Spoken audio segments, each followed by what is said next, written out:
Baik, selamat hari Sabat saudara sekalian. Hari Sabat ini hampir umumnya di beberapa tempat berbakti di rumah. Dan oleh karena itu kami coba kembali melakukan siaran live streaming dari pekabaran kita Sabat ini. Mudah-mudahan dapat diterima dengan baik. Dengan adanya beberapa perubahan dalam program live streaming, kami belum sempat mengubah gambarnya. Kalau ada gambar yang di awal tidak sesuai, itu hanya di awal saja. Sesudahnya akan mengikuti apa presentasi yang akan kita pelajari. Pada saat ini judul pembahasan kita adalah Shalom. Di dalam Alkitab, Nabi Elisa dikenal sebagai nabi yang banyak melakukan perbuatan mujizat. Beberapa sahabat lalu kita belajar tentang gadis kecil pelayan Naaman yang mengarahkan Naaman yang sakit kusta kepada Elisa di Israel agar memperoleh kesembuhan. Kesembuhan Naaman diperoleh dengan berendam 7 kali di sungai Yordan yang kotor. Oleh karenanya pada sahabat ini, pekabaran kita bukan sifatnya teori, tapi aplikasi. Karena seringkali kita sudah belajar teori-teori teologi, tapi lupa pelajaran sederhana yang sifatnya aplikasi. Jadi ini tidak akan sulit dimengerti, dan bahkan anak-anak juga boleh mudah mengerti. Kita semua perlu pelajaran yang sifatnya mudah dan aplikasi. Pada sahabat ini kita akan ikuti kisah yang bagi saya pribadi adalah salah satu kisah yang mengharukan dalam Alkitab. Mungkin bagi yang lain kurang, tapi bagi saya selalu bayangkan cerita ini dan saya selalu terharu membayangkan situasi. Kisah di mana Elisa bertemu dengan wanita Sunem. Sebagai informasi, Sunem terletak di daerah suku Isakar, yang merupakan salah satu suku orang Israel. Buku Yosua menuliskan dalam Yosua 19 ayat 17 dan 18. Bagi suku Isakar keluarlah undian yang keempat, yakni bagi Bani Isakar menurut kaum-kaum mereka. Daerah mereka ialah Yizreel, Kesulot, Sunem, dan selanjutnya. Pelajaran kita sahabat ini diambil dari buku 2 Raja-Raja pasal 4. Bagi yang punya Alkitab dan membawa, boleh membuka Alkitabnya masing-masing sebagaimana kita baca firman Tuhan. Kita buka 2 Raja-Raja 4 ayat 8. Pada suatu hari, Elisa pergi ke Sunem. Di sana tinggal seorang perempuan kaya yang mengundang dia makan. Dan seberapa kali ia dalam perjalanan, singgahlah ia ke sana untuk makan. Wanita kaya ini mengundang Nabi Allah untuk makan di rumahnya, dan setiap kali Elisa ke Sunem, wanita itu selalu melayani dia. Sebab dikatakan seberapa kali ia dalam perjalanan, singgahlah ia ke sana untuk makan. Siapa yang di dalam Alkitab yang kehidupannya senang menjamu tamu, bahkan orang asing? Abraham dan Lot, salah satunya ya, Abraham dan Lot. Mereka selalu melayani orang asing yang lewat, ya, bahkan sampai-sampai mereka melayani malaikat, ya, mereka melayani malaikat. Itu sebabnya Alkitab menasihatkan dalam Ibrani 13 ayat 2. Jangan kamu lupa memberi tumpangan kepada orang, sebab dengan berbuat demikian beberapa orang dengan tidak diketahuinya telah menjamu malaikat-malaikat. Apakah hanya Abraham, Lot, dan wanita Sunem ini yang senang melayani orang asing di dalam Alkitab? Tentu tidak. Kita lihat contoh satu lagi. Dia bernama Ayub. Ayub berkata dalam Ayub 31 ayat 32. Malah orang asing pun tidak pernah bermalam di luar. Pintuku kubuka bagi musafir. Ayub juga orang yang senang menjamu orang asing. Tidak heran Paulus menjadikan teladan ini menjadi nasihat bagi kita semua. Roma 12 ayat 13. Bantulah dalam kekurangan orang-orang kudus, dan usahakanlah dirimu untuk selalu memberikan tumpangan. Dan jika kita baca perikop Roma 12 ayat 9 sampai 21 secara lengkap, kita akan menerima banyak nasihat untuk hidup sebagai orang Kristen yang sejati. Mari kita kembali ke daerah Isakar di Sunem. 2 Raja-Raja 4 ayat 9 berkata, "Berkatalah perempuan itu kepada suaminya, sesungguhnya aku sudah tahu bahwa orang yang selalu datang kepada kita itu adalah abdi Allah yang kudus." Wanita Sunem itu tahu bahwa Elisa adalah abdi Allah. Bagaimana caranya dia tahu? Kita buka Ulangan 33 ayat 1. Inilah berkat yang diberikan Musa, abdi Allah itu, kepada orang Israel sebelum ia mati. Salah satu ciri khas abdi Allah adalah membawa berkat. Kehadiran Elisa yang adalah abdi Allah membawa berkat bagi keluarga wanita Sunem itu. Kemudian dalam 1 Raja-Raja 17 ayat 24. Kemudian kata perempuan itu kepada Elia, ini adalah janda di Sarfat, "Sekarang aku tahu bahwa engkau abdi Allah dan firman Tuhan yang kau ucapkan itu adalah benar." Ini peristiwa Elia membangkitkan anak janda di Sarfat. Mujizat terjadi di rumah janda tersebut. Meski karena mujizat itu janda Sarfat tahu bahwa Elia adalah abdi Allah, tetapi dia juga berkata bahwa firman Tuhan yang Elia sampaikan adalah benar.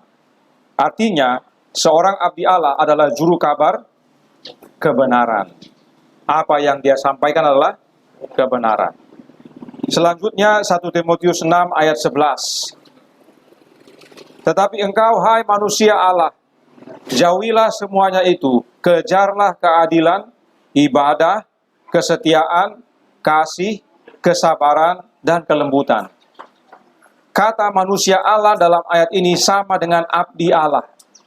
Abdi Allah bukan cinta uang dan keduniawian, tetapi mengejar keadilan, ibadah, kesetiaan, kasih, kesabaran, dan kelembutan. Hal-hal ini tentunya wanita Sunem itu saksikan dari kehidupan Elisa yang adalah abdi Allah, nabi Allah. Karena itu wanita ini menyampaikan kepada suaminya, 2 Raja-Raja 4 ayat 10.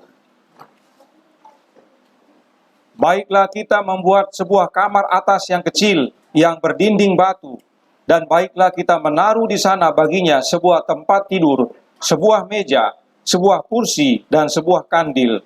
Maka apabila ia datang kepada kita, ia boleh masuk ke sana."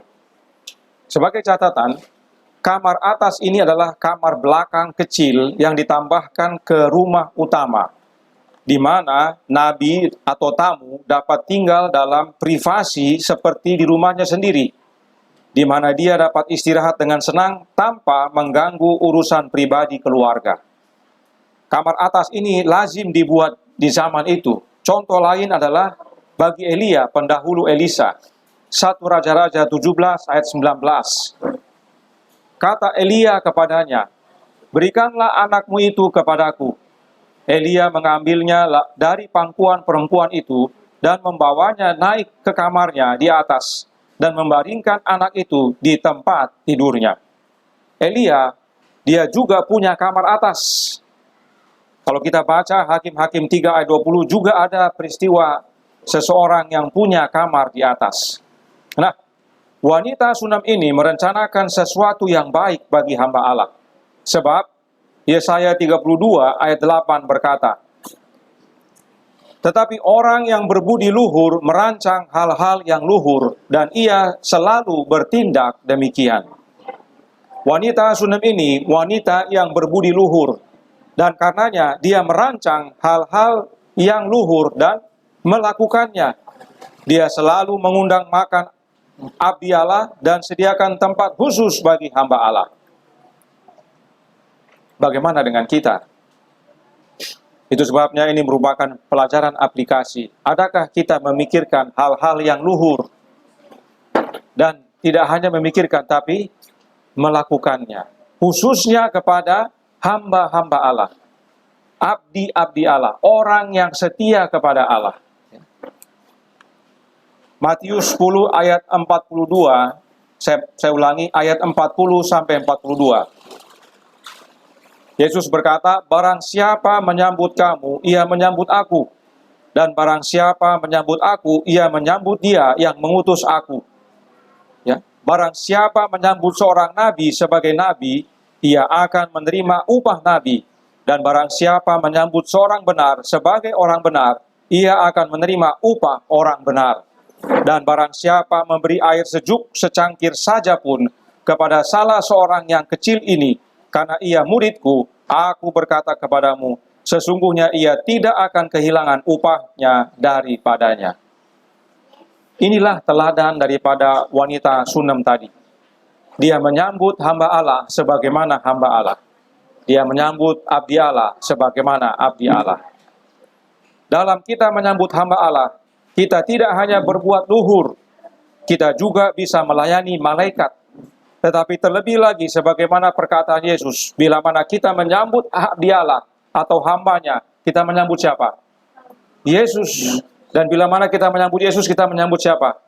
Bapanya, Allah, ya. Tidak hanya wanita Sunem ini yang menggunakan kekayaannya untuk melayani Tuhan. Ada catatan lain dalam Lukas 8 ayat 3 yang berkata, Yohana, istri Kuza, bendahara Herodes, Susana, dan banyak perempuan lain.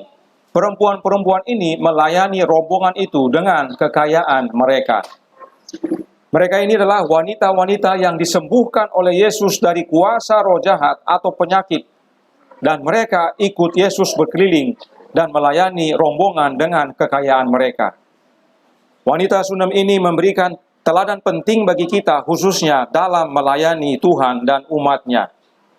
Nah, oleh karena perbuatan luhur wanita Sunem ini, Elisa hendak membalas budi dan meminta bujangnya Gehasi untuk tanya, apakah yang dapat dia perbuat bagi wanita Sunem ini? Adakah yang dapat kubicarakan tentang engkau kepada raja atau kepada kepala tentara? Apa jawab perempuan itu? Dia bilang dalam 2 Raja-Raja 4 ayat 13, aku ini tinggal di tengah-tengah kaumku. Apa makna dari jawaban wanita Sunem ini? Mari kita lihat beberapa ayat berikut ini untuk memahami maknanya. Imamat 20 ayat 2. Kita buka Imamat 20 ayat 2. Berbunyi, engkau harus berkata kepada orang Israel, setiap orang, baik dari antara orang Israel maupun dari antara orang asing yang tinggal di tengah-tengah orang Israel, yang menyerahkan seorang dari anak-anaknya kepada Moloch, pastilah ia dihukum mati, yakni rakyat negeri harus melontari dia dengan batu. Pertanyaan, apakah orang asing yang tinggal di tengah-tengah orang Israel menerima hukuman yang sama atau berbeda dari ayat ini? Kalau ada yang mempersembahkan anak kepada Molok, hukuman orang Israel dengan orang asing sama atau beda? Sama, ya. Hukumannya sama. Itu sebabnya dalam Bilangan 15 ayat 23, bisa lihat dalam Alkitab, saya tidak tampilkan dalam layar, Allah berkata bahwa satu hukum saja berlaku bagi orang Israel dan orang asing yang tinggal di tengah-tengah orang Israel. Jadi sama perlakuannya, entah orang Israel, entah orang asing yang tinggal di tengah-tengah orang Israel. Kemudian dalam Amsal 15 ayat 31, berbunyi, orang yang mengarahkan telinga kepada teguran yang membawa kepada kehidupan akan tinggal di tengah-tengah orang bijak. Jadi kalau orang yang dengar-dengaran, ya, apalagi dengar-dengaran nasihat yang baik, mereka ini akan tinggal di tengah-tengah orang yang bijak, ya. Tapi kalau orang yang tidak dengar-dengaran, susah dia tinggal di tengah orang bijak. Apa makna dari dua ayat ini? Maknanya adalah jika tinggal di tengah-tengah, maka pengaruh tempat tinggal tersebut serta peraturan yang berlaku di tempat itu berlaku bagi siapa saja yang tinggal di tempat itu.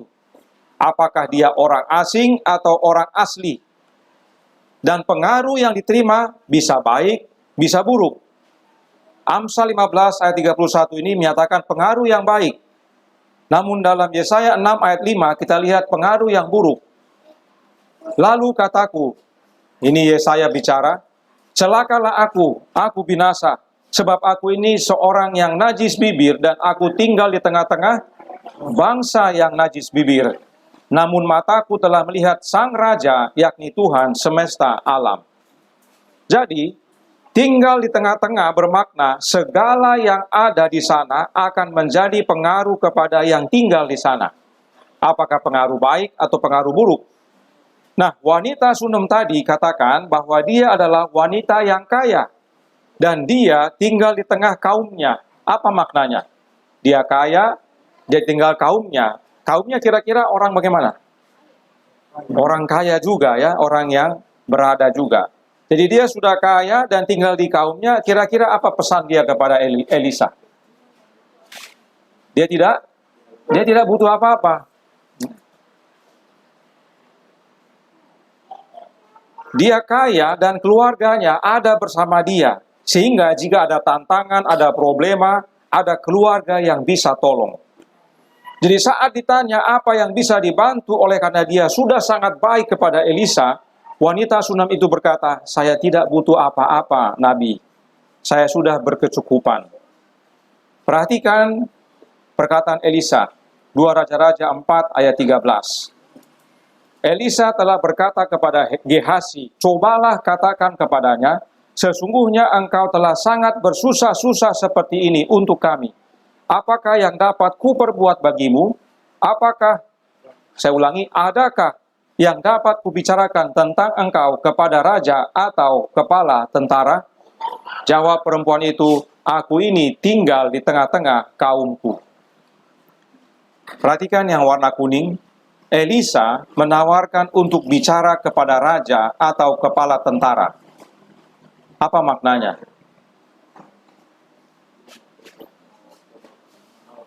Ya, pertolongan apa yang mau disediakan sama wanita Sunem ini? Dia bicara sama raja dengan kepala raja. Tentunya pertolongan yang sifatnya jasmani, ya kan? Raja dia punya semuanya, dia yang berkuasa. Kepala tentara dia yang mengamankan, ya, menjaga. Jadi kalau kamu kurang apa-apa, kalau kamu perlu jaga, saya akan bicara. Jadi yang si Elisa tawarkan adalah kebutuhan jasmani sebagai manusia. Ya. Tetapi dia bilang apa? Saya tidak kekurangan apa-apa.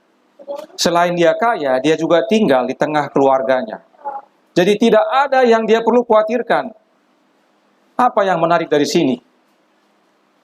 Elisa adalah abdi Allah. Dia tidak bilang apa yang perlu saya minta kepada Tuhan Allah Bapa bagimu. Ya. Elisa malah menawarkan apa yang saya bisa minta kepada raja dan kepala tentara buat kamu. Supaya kita bisa ingat bahwa yang namanya abdi Allah punya tantangan. Ya. Bahkan dalam renungan pagi kita beberapa hari lalu dikatakan, tidak ada rasul dan nabi yang tidak berdosa. Atau mengakui dirinya tidak berdosa. Mereka sadar mereka orang berdosa. Bahkan Daud, dia benci dosanya, dia menyesali, dia minta hati yang bersih. Itu sebabnya kita perlu renungkan kisah sederhana ini. Elisa abdi Allah, bukan Allah duluan yang dia tawarkan, tapi manusia. Ya. Dan karena jawab itu, Elisa tidak puas. Dia bertanya kembali kepada Gehasi, 2 Raja-Raja 4 ayat 14. Kemudian berkatalah Elisa, apakah yang dapat kuperbuat baginya? Jawab Gehasi, ia tidak mempunyai anak, dan suaminya sudah tua. Mereka, Elisa dan Gehasi ini, sudah berkali-kali tinggal di rumah wanita Sunem itu, sehingga pasti nyata bagi mereka bahwa keluarga ini tidak punya anak. Apalagi suaminya sudah tua. Sehingga potensi punya anak secara manusia sudah menipis. Elisa melihat ini kesempatan baik untuk membalas budi baik wanita Sunem tersebut. Dia minta Gehazi panggil kembali wanita itu. 2 Raja-Raja 4 ayat 15 dan 16. Lalu berkatalah Elisa, panggillah dia. Dan sesudah dipanggilnya, berdirilah perempuan itu di pintu. Berkatalah Elisa, pada waktu seperti ini juga, tahun depan, engkau ini akan menggendong seorang anak laki-laki. Tetapi jawab perempuan itu, janganlah tuanku ya abdi Allah, janganlah berdusta kepada hambamu ini. Kenapa si wanita Sunem ini berkata, janganlah berdusta kepada dia? Sebab sudah sekian lama, dia tidak bisa punya anak. Dan suaminya sudah tua. Itu sebabnya saat ditanya, dia tidak bilang apa-apa tentang mau punya anak. Karena dia tahu sudah tidak ada harapan untuk dia punya anak. Dia hanya bilang, saya tidak kekurangan apa-apa. Nah, kondisi wanita Sunem ini mirip dengan siapa? Anak-anak. Dengan Abraham dan Sarah. Makanya ini cerita, anak-anak pasti senang dan mengerti. Kejadian 18 ayat 12 sampai 14. Jadi, tertawalah Sarah dalam hatinya, katanya, akan berahikah aku setelah aku sudah layu, sedangkan tuanku sudah tua? Lalu berfirmanlah Tuhan kepada Abraham, mengapakah Sarah tertawa dan berkata, sungguhkah aku akan melahirkan anak, sedangkan aku telah tua? Adakah sesuatu apapun yang mustahil bagi Tuhan? Ya. Jadi ini juga salah satu nasihat bagi kita. Kalau Allah Bapa, dia punya anak yang lahir daripadanya, tidak ada yang mustahil. Yang sudah layu, yang sudah mati pucuk, yang sudah tua, umur 100 dengan 90 masih bisa punya anak. Karena tidak ada yang mustahil bagi Allah Bapa. Ya. Pada waktu yang telah ditetapkan itu, tahun depan, aku akan kembali mendapatkan engkau. Dan pada waktu itulah, Sarah mempunyai seorang anak laki-laki. Kalau seorang wanita mengandung rata-rata 9 bulan. Makanya selalu dibilang tahun depan, ya sudah ada anak itu. Kalau tadi kepada wanita Sunem katakan, kamu sudah gendong anak itu. Karena setahun 12 bulan, setelah setahun, maka akan sudah lahir anak itu. Ya. Jadi, Sarah juga punya sikap yang serupa dengan wanita Sunem itu. Mereka berdua tidak percaya bisa hamil lagi. Namun sebagaimana Sarah, si wanita Sunem tersebut tetap melakukan bagiannya bersama suaminya. Ya. Jadi baik Abraham dengan Sarah, meskipun ragu, tapi mereka di masa tuanya tetap saling mencintai. Sebagai suami istri, mereka tetap mempunyai hubungan suami istri. Demikian juga dengan wanita Sunem ini. Tahu dia bahwa saya tidak mungkin hamil lagi. Tapi tetap mereka saling mengasihi. Ini bukti antara suami dengan istri mereka saling mencintai. Sampai usia tua pun tetap mempunyai hubungan yang mesra. Ya. Ini pentingnya dan indahnya membaca Alkitab. Ada banyak tidak ditulis, tapi dari bukti-bukti kecil kita bisa lihat fakta-fakta yang besar.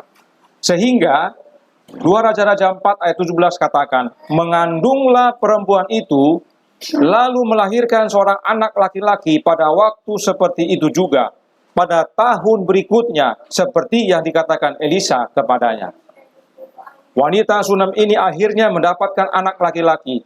Itu sebabnya wanita Sunem ini disebut wanita iman. Tetapi apakah ini yang membuat dia disebut wanita iman? Kita akan lanjutkan kisahnya. Pada suatu hari, setelah anak itu jadi besar, keluarlah ia dapatkan ayahnya di ladang, di antara penyakit-penyakit gandum. Tiba-tiba menjeritlah ia kepada ayahnya, aduh kepalaku, kepalaku. Lalu kata ayahnya kepada seorang bujang, angkatlah dia dan bawa kepada ibunya. Ayat 18-19. Kemudian, diangkatnya lah dia, dibawanya pulang kepada ibunya. Duduklah dia di pangkuan ibunya sampai tengah hari, tetapi sesudah itu matilah dia. Lalu naiklah perempuan itu, dibaringkannya lah dia di atas tempat tidur abdi Allah itu. Ditutupnya lah pintu dan pergi. Sehingga anak itu saja di dalam kamar. Ayat 20-21. Selanjutnya, sesudah itu, ia, yaitu wanita Sunem ini, memanggil suaminya serta berkata, suruh kepadaku salah seorang bujang dengan membawa seekor keledai betina. Aku mau pergi dengan segera kepada abdi Allah itu dan akan terus pulang. Ayat 22. Dia bilang, saya mau pergi ketemu Elisa dan habis itu langsung pulang. Kemudian bertanyalah suaminya dalam ayat 23. Mengapakah pada hari ini engkau hendak pergi kepadanya? Padahal sekarang bukan bulan baru dan bukan hari Sabat. Jawab perempuan itu apa? Jangan khawatir. Kita tidak membahas Sabat lunar. Ya. Kenapa? Karena saudara-saudara kita yang belajar Sabat lunar sangat peka dengan istilah bulan baru. Ya. Bangsa Israel punya banyak upacara yang dilaksanakan pada bulan-bulan baru serta hari-hari Sabat. Bisa baca dalam 1 Tawarik 23 ayat 31 dan 2 Tawarik 31 ayat 3. Itu sebabnya suaminya bertanya kepada istrinya, mengapa pergi kepada Elisa sementara bukan bulan baru dan bukan hari Sabat? Jawab istrinya, jangan khawatir.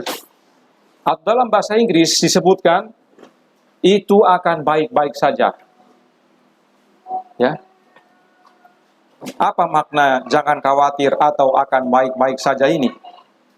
Kata ini diterjemahkan dari kata, ada yang bisa tebak? Shalom. Terima kasih. Itulah judul renungan kita. Ya. Apa makna shalom? Shalom itu maknanya damai, memberikan berkat, ya.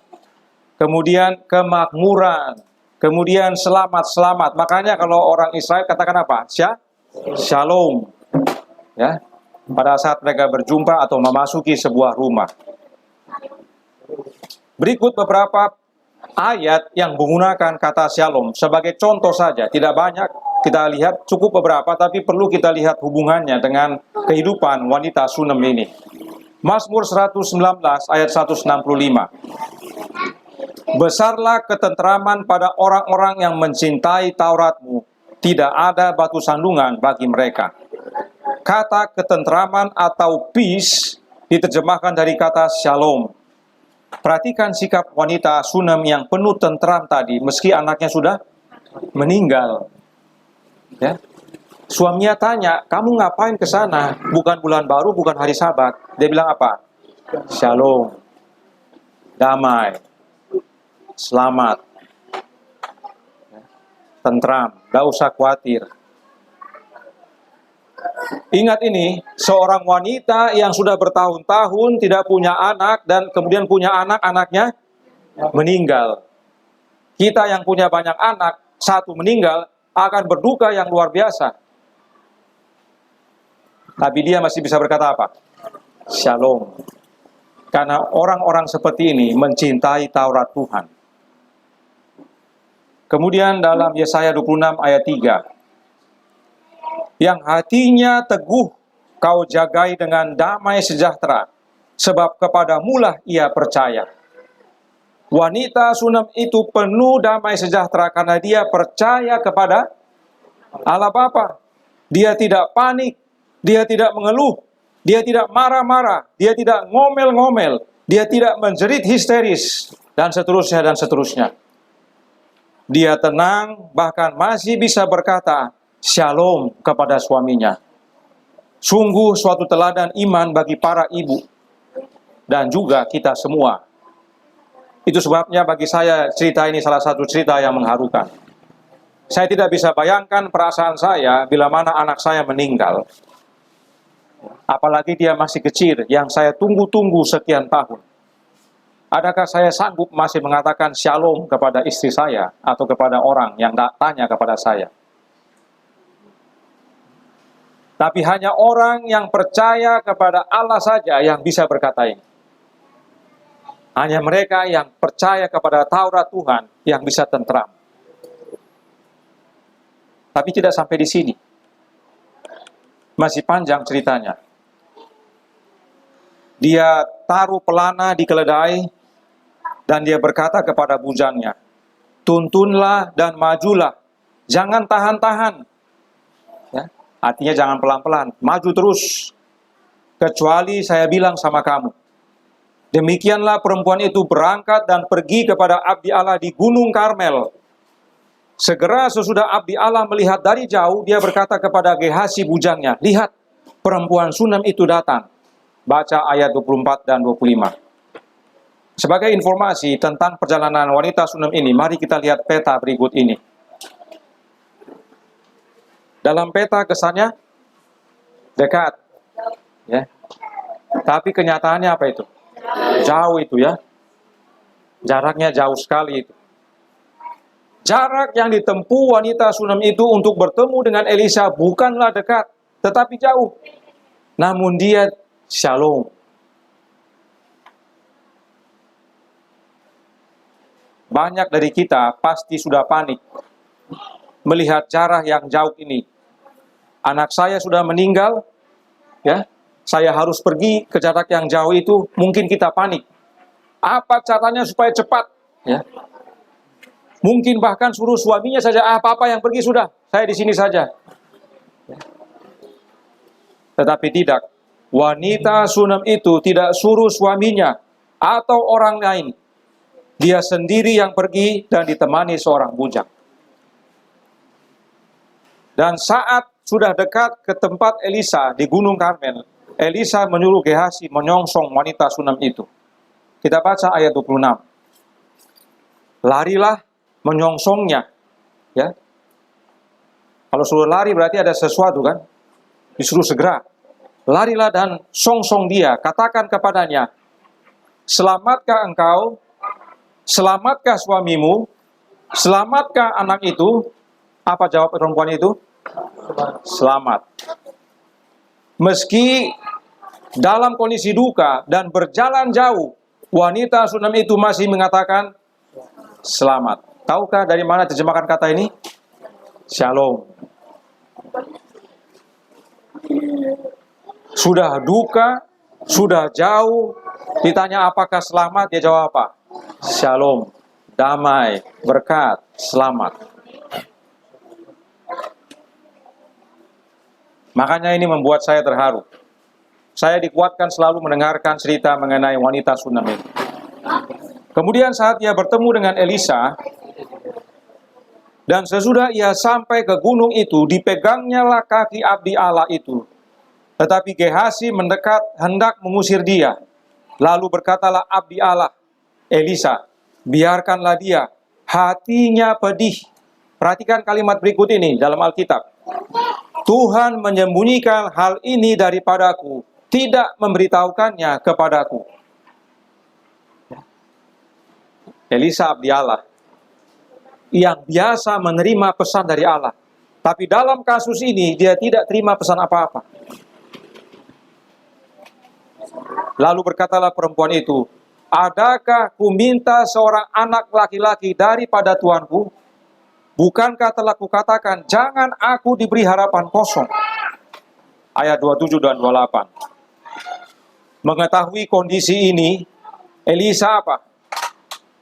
Elisa tahu bahwa ada terjadi kepada anak itu.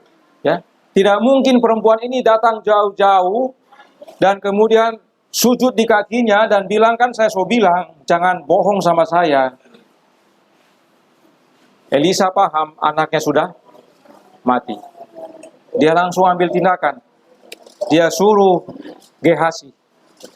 Maka berkatalah Elisa kepada Gehasi, ikatlah pinggangmu. Zaman itu mereka pakai jubah. Jadi supaya bisa gerak cepat, ikat pinggangnya. Supaya jubahnya jangan menghalangi. Supaya Gehasi bisa bergerak cepat. Bawalah tongkatku di tanganmu dan pergilah. Apabila engkau bertemu dengan seseorang, jangan beri salam kepadanya. Dan apabila seseorang memberi salam kepadamu, jangan balas. Artinya jangan ada yang menghalangi. Terus langsung, ya. Kemudian taruhlah tongkatku ini di atas anak itu. Kita bisa baca dalam ayat 29. Apakah itu cukup bagi si wanita Sunam itu? Tidak cukup. Ayat 30 dia bilang apa? Tetapi berkatalah ibu anak itu, demi Tuhan yang hidup dan demi hidupmu sendiri, sesungguhnya aku tidak akan meninggalkan engkau. Lalu bangunlah Elisa dan berjalan mengikuti perempuan itu. Wanita itu percaya kepada Tuhan yang adalah Allah Bapa. Kita akan lihat penjelasannya nanti. Dan karenanya dia desak agar Elisa yang pergi dan lakukan sesuatu bagi anaknya. Lalu berangkatlah mereka kembali ke Sunem. Inilah iman yang bekerja. Dia percaya kepada Allah Bapa, dia percaya kepada Tauratnya, dia percaya kepada abdi Allah, dia pergi dan minta, ya. Dia tidak tunggu diam di rumah dan suruh orang lain. Wanita Sunem ini percaya kepada Tuhan dan Allah Bapa dan datang kepada abdi Allah agar melalui dia nyata kehendak Tuhan bagi dia dan keluarganya. Sementara itu, Gehazi tiba duluan. Karena dia suruh pergi duluan tadi. Dan dia taruh tongkat itu di atas anak itu, tapi tidak ada suara dan tidak ada tanda-tanda kehidupan. Lalu kembalilah Gehazi menemui Elisa, yang saat itu sudah semakin dekat ke Sunem. Dia laporkan bahwa anak itu tidak bangun. Bisa baca ayat 31. Elisa kemudian saat tiba di rumah itu, masuk ke kamar atas tersebut. Ditutupnya lah pintu sehingga ia sendiri dengan anak itu di dalam kamar. Kemudian berdoalah dia kepada Tuhan. Ayat 33. Yesus menasihatkan tentang berdoa. Matius 6 ayat 6. Tetapi jika engkau berdoa, masuklah ke dalam kamarmu, tutuplah pintu dan berdoalah kepada Bapamu yang ada di tempat tersembunyi, maka Bapamu yang melihat yang tersembunyi akan membalasnya kepadamu. Kepada siapa Yesus katakan kita berdoa? Kepada Bapamu. Ya, kepada Bapa. Siapakah Bapa yang Yesus maksudkan? Yohanes 17 ayat 21. Kata Yesus kepadanya, yaitu Maria, janganlah engkau memegang aku, sebab aku belum pergi kepada Bapa.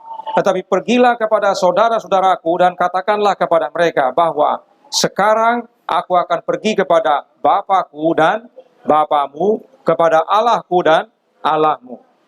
Bapa yang Yesus maksudkan adalah Allah Bapa, yang juga adalah Bapanya. Jadi Yesus menyatakan bahwa Bapanya adalah Bapa kita juga. Kepada Allah Bapa inilah Elisa berdoa, yaitu kepada Bapanya Yesus. Sayangnya tidak ada catatan apa yang Elisa sampaikan dalam doanya kepada Allah Bapa. Nah, sesudah Elisa berdoa, apa yang dia buat? Ayat 34 dan 35, sesuatu yang menarik. Lalu ia membaringkan dirinya di atas anak itu dengan mulutnya di atas mulut anak itu dan matanya di atas mata anak itu, serta telapak tangannya di atas telapak tangan anak itu. Dan karena ia meniarap di atas anak itu, maka menjadi panaslah badan anak itu. Sesudah itu ia berdiri kembali dan berjalan dalam rumah itu sekali ke sana dan sekali ke sini. Kemudian meniarap pula lah ia di atas anak itu. Maka bersinlah anak itu sampai 7 kali, lalu membuka matanya. Berapa kali Elisa meniarap di atas anak? 2 kali. Saya renungkan ini makna perilaku Elisa ini, ya, selain unik, tapi apa pesan utama? Saya belum dapatkan. Alkitab juga tidak banyak menceritakan kenapa. Tapi perilaku daripada meniarap di atas yang meninggal ini bukan hanya ini. Elia juga. 1 Raja-Raja 17 ayat 21 dan 22. Lalu ia mengunjurkan badannya di atas anak itu 3 kali. Dan berseru kepada Tuhan, katanya, ya Tuhan Allahku, pulangkanlah kiranya nyawa anak ini ke dalam tubuhnya. Tuhan mendengarkan permintaan Elia itu dan nyawa anak itu pulang ke dalam tubuhnya sehingga ia hidup kembali. Dalam kisah ini kita diberitahu apa yang Elia sampaikan dalam doanya. Elia berdoa kepada Tuhan, yaitu Allah Bapa. Dia minta supaya Bapa membangkitkan anak itu dengan mengembalikan nyawanya. Elia berdoa kepada Allah Bapa. Yesaya 42 ayat 8. Aku ini Tuhan, itulah namaku. Aku tidak akan memberikan kemuliaanku kepada yang lain atau kemasyuranku kepada patung. Tuhan itu adalah namanya, nama dari Allah yang disembah. bangsa Israel dan kita juga. Ada berapa dia? Ada satu. Mazmur 83 ayat 19, supaya mereka tahu bahwa Engkau sajalah yang bernama Tuhan, yang maha tinggi atas seluruh bumi. Hanya satu yang bernama Tuhan, dan dia adalah Allah Bapa. Yeremia juga menyatakan dalam Yeremia 10 ayat 10, tetapi Tuhan adalah Allah yang benar, dialah Allah yang hidup dan Raja yang kekal. Bumi goncang karena murkanya, dan bangsa-bangsa tidak tahan akan geramnya. Tuhan yang Allah yang bernama Tuhan ini adalah Allah yang benar. Kepada dialah Elisa dan Elia berdoa. Kepada dialah Yesus minta kita berdoa juga. Dan dalam doanya, Yohanes 17 ayat 3, Yesus menyebut Bapanya satu-satunya Allah yang benar. Inilah hidup yang kekal itu, yaitu bahwa mereka mengenal Engkau, satu-satunya Allah yang benar, dan mengenal Yesus Kristus yang telah Engkau utus. Jadi baik Elia, baik Elisa, mereka berdua berdoa kepada Allah Bapa untuk kebangkitan dan hidup. Kembali, baik wanita Sunem, Elia dan Elisa, mereka semua percaya kepada Allah Bapa yang berkuasa bangkitkan yang mati. Paulus juga pernah lakukan yang serupa. Kisah 20 ayat 10. Tetapi Paulus turun ke bawah. Ia merebahkan diri ke atas orang muda itu, mendekapnya dan berkata, jangan ribut, sebab ia masih hidup. Siapa nama orang muda ini? Eutikus. Ya. Dan setelah anak itu hidup kembali, ya, ini sekarang kita kembali ke Sunem. Setelah anak itu hidup kembali, dia panggil Gehazi supaya wanita Sunem itu dipanggil masuk, dan dia berikan kembali anaknya yang sudah hidup kembali. Suatu hal yang menarik memang, kita perlu renungkan dan pelajari, kenapa mereka dalam berdoa kepada Tuhan, dalam meminta kebangkitan, tidur di atas orang yang mati itu. Ya. Bahkan Elisa tadi sangat menarik ya, mulutnya dengan mulut si anak kena mata, ya. Jadi istilahnya muka dengan muka berhadapan-hadapan itu. Ya. Ada banyak hal-hal yang roh gerakan dalam hati mengenai ini, tapi saya belum mau sampaikan karena sebelum kita bisa lihat penjelasan Alkitab, ya, atau bahkan nanti dengan roh nubuat, ada baiknya jangan kita berspekulasi. Intinya adalah mereka berdoa kepada Allah Bapa dan mereka meminta kebangkitan dari Allah Bapa. Apapun yang mereka lakukan itu bukan sarana atau jalan kebangkitan. Allah Bapa lah kebangkitan. 2 Raja-Raja 4 ayat 36 sampai 37. Kemudian Elisa memanggil Gehazi dan berkata, panggillah perempuan Sunem itu. Dipanggilnyalah dia, lalu datanglah ia kepadanya. Maka berkatalah Elisa, angkatlah anakmu ini. Masuklah perempuan itu, lalu tersungkur di depan kaki Elisa, dan sujud menyembah dengan mukanya sampai ke tanah. Kemudian diangkatnya lah anaknya, lalu keluar. Suatu kesukacitaan bagi ibu yang anaknya mati dan bangkit kembali. Wanita ini bersyukur oleh karena Allah Bapa menyatakan kuasanya dan melalui Elisa menyatakan kebangkitan dan hidup. Yeremia menuliskan tentang kebangkitan anak-anak. Yeremia 31 ayat 16 dan 17. Beginilah firman Tuhan, cegahlah suaramu dari menangis dan matamu dari mencucurkan air mata, sebab untuk jerih payahmu ada ganjaran. Demikianlah firman Tuhan. Mereka akan kembali dari negeri musuh. Masih ada harapan untuk hari depanmu. Demikianlah firman Tuhan. Anak-anak akan kembali ke daerah mereka. Negeri musuh adalah gambaran penawanan setan dalam kubur. Dan bila mana anak-anak itu bangkit, mereka kembali ke daerah mereka, kepada ibunya, kepada keluarganya. Dalam Alkitab ada beberapa anak yang lahir dari wanita mandul. Dan mereka semua menerima pemberitahuan tentang kelahiran itu dari Allah, yaitu melalui malaikat atau malaikat Tuhan. Contohnya adalah Ishak, Esau, dan Yakub, Simson, dan Yohanes Pembaptis. Mereka semua adalah anak-anak yang lahir dari wanita yang mandul dan malaikat atau utusan sorga yang menyatakan kepada mereka bahwa mereka akan punya anak. Tetapi anak wanita Sunem ini, meski lahir dari wanita yang mandul, tapi dia terima informasi bukan dari malaikat atau utusan sorga. tapi dari seorang manusia, abdi Allah, yaitu Elisa. Dan semua anak tadi menerima nama juga dari utusan. Namanya nanti ini, namanya nanti ini. Tapi anak wanita Sunam ini, namanya tidak disebutkan.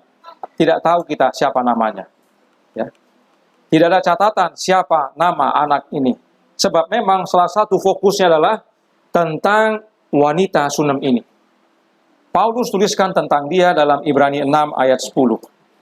Sebab Allah bukan tidak adil, sehingga ia lupa akan pekerjaanmu dan kasihmu yang kamu tunjukkan terhadap namanya oleh pelayanan kamu kepada orang-orang kudus yang masih kamu lakukan sampai sekarang. Allah tidak lupa pekerjaan dan kasih dari wanita Sunam itu yang dia tunjukkan kepada orang-orang kudus seperti abdi Allah, hambanya Elisa. Perbuatan wanita Sunam itu luhur dan dia lakukan. Karenanya meski tidak tercatat namanya, ya, kita tidak tahu siapa wanita Sunam ini punya nama, tapi dia tergabung dalam sekelompok wanita pahlawan iman. Ya, pahlawan iman. Paulus lanjutkan dalam buku Ibrani 11 ayat 35.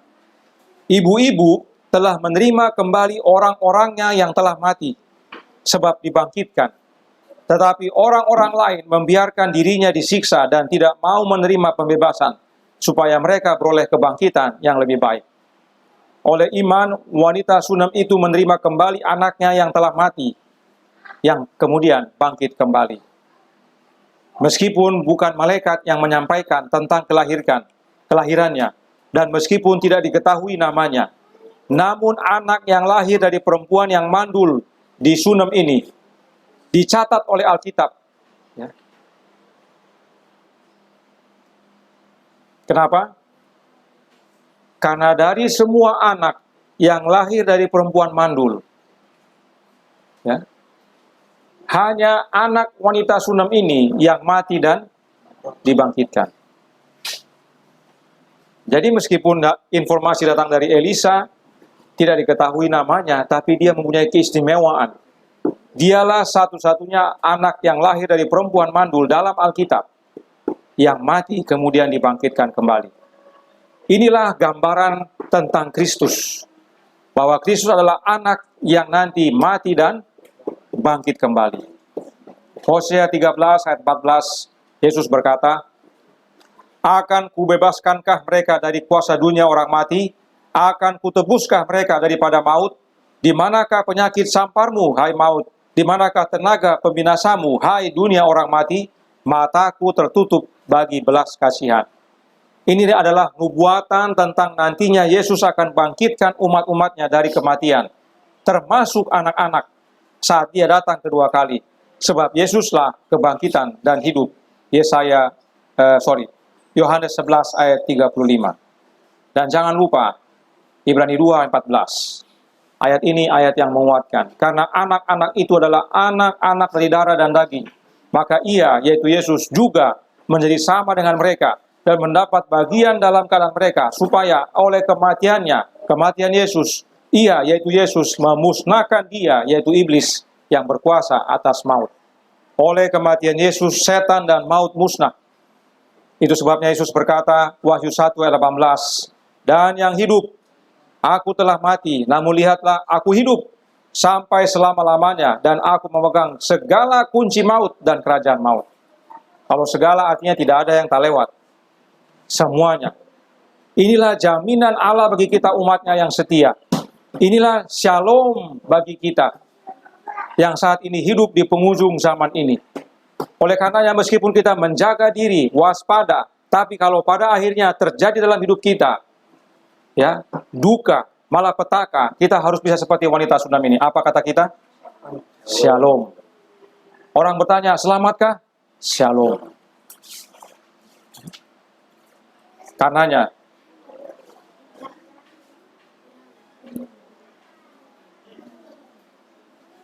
1 Tesalonika 4 ayat 16 dan 17 sebagai ayat penutup.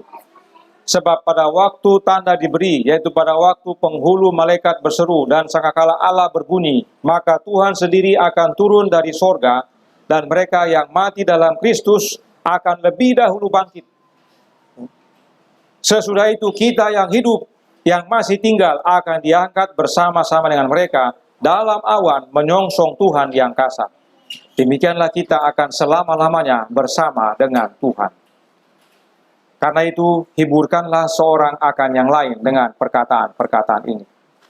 Saudaraku dalam Tuhan, kiranya pengalaman wanita Shunem ini menjadi teladan bagi kita. Bukan hanya buat ibu-ibu, ini buat semua. Ya, agar kita hidup oleh iman, percaya kepada Taurat Tuhan, percaya kepada Allah Bapa, hidup kita tentram, hidup kita shalom, percaya bahwa Dia adalah jaminan kepada kebangkitan dan hidup yang Dia karuniakan melalui anaknya, ya. Dan kita, dengan kehidupan kita yang penuh iman dan shalom ini, kita juga jadi penghiburan bagi sesama kita. Sebagaimana kita berpuasa, kita juga rindu untuk menjangkau jiwa, bahkan bersaksi di tempat lain. Kita harus membawa shalom kepada mereka. Bukan bawa berkat, tapi membawa teladan bahwa kita adalah abdi-abdi Allah yang mempunyai iman, sama seperti wanita Shunem. Apapun kondisinya, baik susah maupun senang, kita tetap shalom. Kiranya Tuhan memberkati kita sampai Tuhan datang yang kedua kali menjemput kita semua. Amin.